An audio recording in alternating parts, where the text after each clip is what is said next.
Matapos lang nalaban mga bay doon sa Tagbilaran City Bohol ay lumaban ang Cebuano assassin na si Raymar Tagakanaw. At dito nga mga bay ay nakalaban niya ang isang tigasing Indonesian fighter na si Hamson Lamandao at may alias nga ito na Tiger. Nakataya sa labang ito mga bay ang bakanting belt ng WBA Asia Super Flyweight Championship. Sa bakbakan nga na ito mga bay ay bitbit ng ating kababayan na si Raymar Tagakanaw ang malinis na kartadang 7 wins with 6 knockouts. Habang itong Indonesian fighter naman ay bitbit ang kartadang 12 wins with 9 knockouts na may 5 talo at 1 tabla. Samahan niyo po ako mga bay at panoorin po natin ang highlights ng kanilang laban.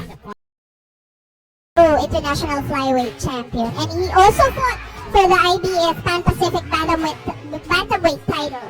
I think both boxer will magprotok ng isa't isa. Round number 1. Just a correction, Rick, I think don't be confused. The weight of Tagakanaw Yes. coming in is I think he made 114.3 also. The difficulty minsan. So you that both fighters did make the weight limit of 114.3. certainly. First Raymar Tagakanaw, Kanaw na medyo going to this, he must settle down and try. first title bout, of course, for the WBA Asia. Sir Eman Asahara, hindi po miskin, we are repeating. May mali lang po yung screen pero pareho silang nag-tip ang scale ng 114.3. Partner, what makes this fighting is both partners are willing to open up. Like you can see here, Raymar Tagakanaw always brings excitement Wow! to the ring. What a nice exchange for both fighters. Tagakanaw, inaslamang sila man daw. Naalala natin yung kalaban ni Mopon Watakla. Certainly. Surely one of the candidates for fight of the year last year yun. Raymar Tagakanaw to Spoonie. Alaman daw is not an easy opponent. Hindi, partner, hindi. That upper went right. Wow! Chin of Tama to din also Tagakanaw. for like on that instance. Tagakanaw with that right. He's just targeting the body. I want to say hello to our Indonesian viewers who are rooting for Hamson Lamandao. I think there's a fair share of Indonesian audience who closely and intensely watching this fight back home in Indonesia.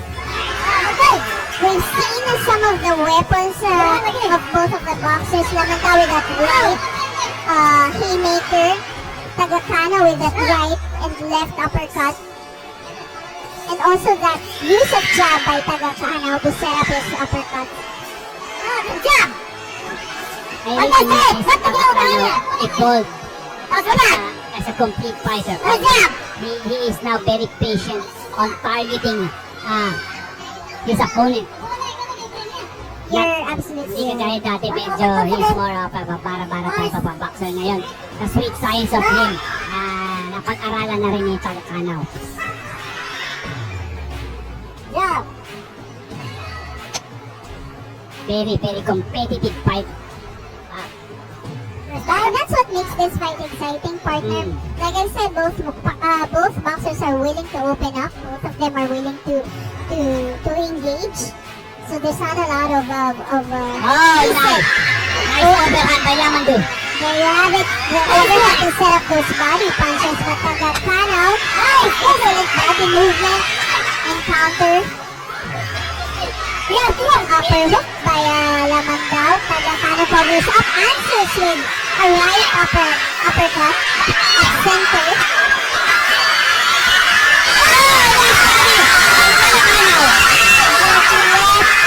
Uppercut partner landed just right. I think at the solar plexus of Lamandao. What is that? What is that? A grip from the Indonesian fighter. Certainly, they're not afraid Both fighter. I'm not afraid to exchange, partner. Oh, guys, upper by Lamandao. Definitely. But Tagakanaw keeps on pumping on that same side, no? Unleashing that uppercut. Lamandao, not afraid to counter. Head, and then Wow! another body shot that landed for Tagakanaw. It's all action-packed. Oh,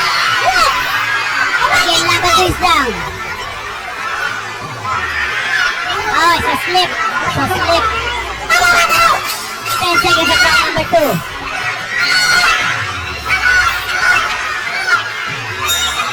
Oh wow. Lamandaw is fighting or warrior mentality also, ano? Alam mo, we Filipinos and Indonesians share the same roots. We're practically The same. brothers. I mean, The warriors in the ring. Hello kay Boxing Gloves Official. Thank you for watching us. Again, that haymaker of Lamandaw keeps him susceptible, no, to counters. Nice overhand by Tagakanaw. Yes, but blocked partially by Lamandaw and is able to counter to the body of Tagakanaw. Nice! Counter!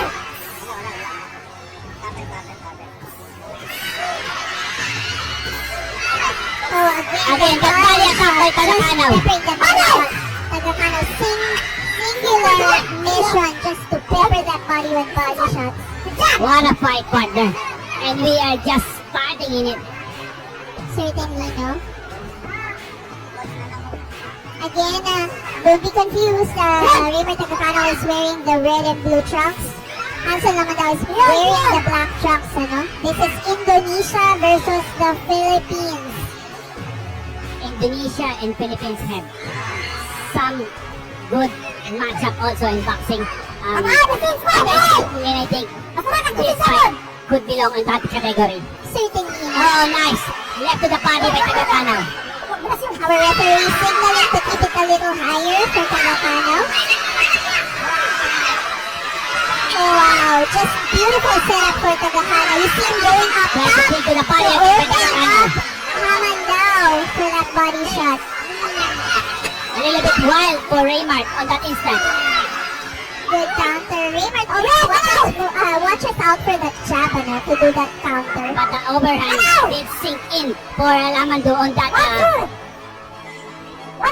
instant. There you have it. Good counter by Tagakanaw. Just how that is Lamando, partner. Oh, certainly. Yeah. And always unleashing punches and punches, ano, 3 or 4 punch combinations by Lamando.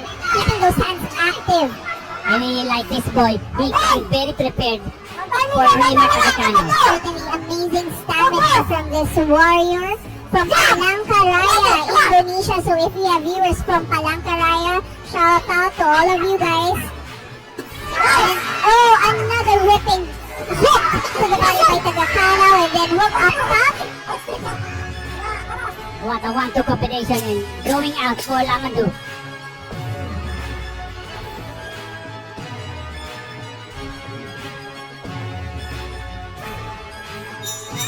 And the brown number 2. And just to give credit to our live stream team, 1FD Productions, kaya na-enjoy ninyo ng live ang laban na ito today because of 1FD Productions. Excellent camera work. And, yeah. Very, very hardworking men of 1FD. Kudos to everyone. Certainly. Here we go. Let's go back to the fight. Round 4, partner. Just the fencing of jabs and the opening. Oh, nice left by Seconds. Tagakanaw. A counter to the body by Tagakanaw. Lamandaw just constantly jabbing. What a Upper nice hook by exchange, Lamandaw. partner. I love the exchanges of both fighter, Payo. Do you? Of course, I mean, they're not letting the Yeah. other finish. You Yeah. can see they counter mid combination. Alam mo, ito yung gusto ng mga Pinoy. This is what the Filipino fans want. That vulnerability of opening up during exchanges. And kudos also to the matchmaker of this fight. And this event, talagang magaganda. And makikita mo, ang ganda ng laban na to. Certainly, partner. A former champion facing an up-and-coming young gun. Yeah.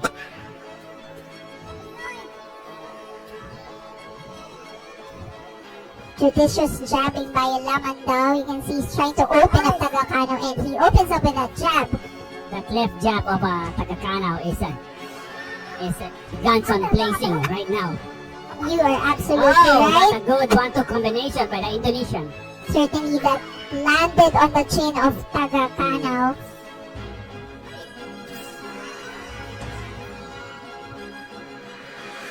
The Indonesian are showing some good footwork on round number 4. Certainly very active at the back foot partner, and he's able to unleash some pretty good combinations while backing away, no? And it's also a very difficult thing on trying to execute your punches going backwards, partner. Certainly. Oh, certainly. nice overhand by Lamandu. And I Oh, like, nice 1-2 again by oh, Lamandu. beautiful, beautiful uppercut. I like how Lamandu also, pansin mo when he gives that combination, always against or out of the center line. But excellent range boxing by Tagakanaw. There you have it, that's the right hand of Tagakanaw. Both fighters are brilliant on this round, partner. On this exciting matchup between Raymar Tagakanaw of the Philippines against Lamandu, Yes, Hamson Lamandu of Indonesia. both of them have that high guard, pero may mga nuances yung depensa nila, partner. Yes. Like Raymond Tagakanaw sometimes parries that jab. Lamandu sometimes sits on that punch with that high guard. And So- I think the one big factor is the jab of Tagakanaw. It's a constant target. Well, I'm speaking about the left jab of Tagakanaw. Oh, that beautiful long-range uppercut by Tagakanaw. That triple jab by Lamandaw. Again, the jab of Tagakanaw is making damages for Hamson Lamandu. But good body movement by Lamandu to avoid that. Parang natuto na rin siya because the jab keeps on landing. So it is like, there you have it. Aside from it landing, it also sets, parang it stops the momentum ni Lamandu when he's about to unleash a combination. Tsaka partner, kailangan gumalaw-galaw siya. Kasi kung hindi siya gumalaw, it will be a target for Tagakanaw. I'm speaking of the left jab. Certainly, no? Both fighters are taper off a little bit on the initial of this round number 5. Yeah, this is a 10-round affair, so it's actually wise to not give it your all in all of the rounds. There are some rounds na aralin mo yung opponent, you study your opponent, you set some traps or some triggers.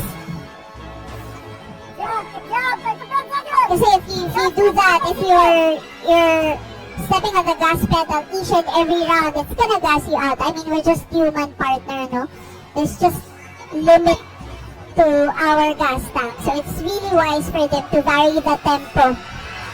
Oh, beautiful exchange, partner. The upper that's hook to the from body. both boxers.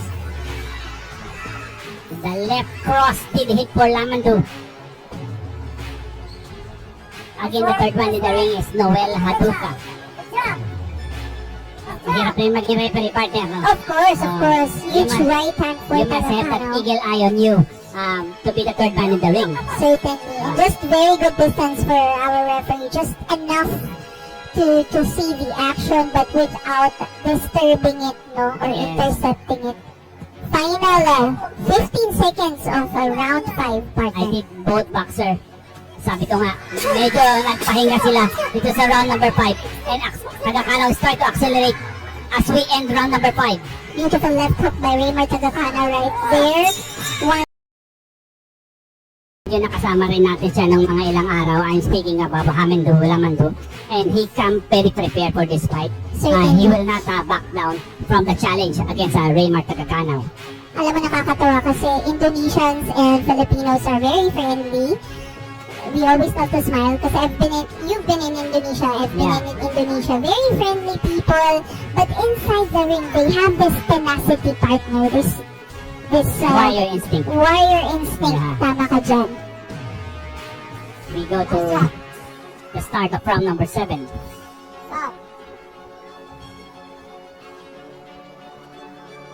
Both of the fighters are trying to size up each other again in the beginning of round number 7. That was a good job by Lamandu, and then when Tagakanaw slipped, he slipped in that uppercut. Lamandu is giving a a dose of his own medicine by giving that left jab to Tagakanaw. Partner, that jab of Tagakanaw is a showstopper. He just stops Lamando right when he's charging in, no? Oh, body shot by Tagakanaw. Lamando answers with the Nice triple jab one and too. straight. The jab is picking up right now for the Indonesian partner. He is scoring with that jab. Certainly. Tagakanaw center did the of the ring. exchange. And I like how in the Indonesian Lamando keeps it on the center of the ring. He circles out to the left to keep it at the center. He doesn't want to be cornered by Raymar Tagakanaw. Tagakanaw, that stiff jab, beautiful. Another facet for Tagakanaw. Now he's a counter-punching boxer. From a brawler standpoint kanina, he's now trying to make Lamando commit mistake. Certainly, he's inching forward. Overhand by Tagakanaw that landed, if I'm not mistaken, on the temple of I think that's right overhand, partner, if I'm not mistaken. right overhand. That Whatever he's talked about. Oh my. Daghang salamat mga bay at hanggang sa dulo, hindi pa rin kayo bumibitaw. Nais ko pong malaman ang inyong reaksyon sa ating video. Pag-comment lang po sa baba at babasahin po natin yan. Daghang salamat, mabuhay tayong lahat. And the new WBA Asia Super Flyweight Champion from Napo, Karkar City, Cebu, Raymar the Cebuano Asa.